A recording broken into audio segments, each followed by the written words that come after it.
hasant biznesdir əslində. Çünki hasant hərəkətlər eləyirsən.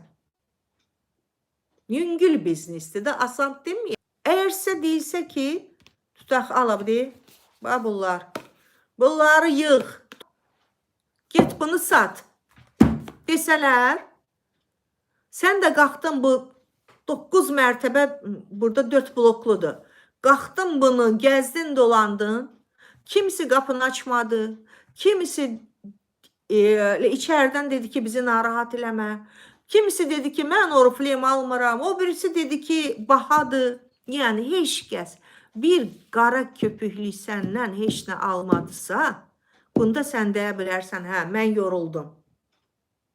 Sağ bunu deyən yoxdur. Sən Çina, torba al, düşkünən binalar gəl. İnsanlarla ünsiyyətə girmək, kommentarilər yazmaq, storylər çəkmək, videolar hazırlamaq, bunlar hamısı iş deməkdir. Amma yük daşımaq deyil.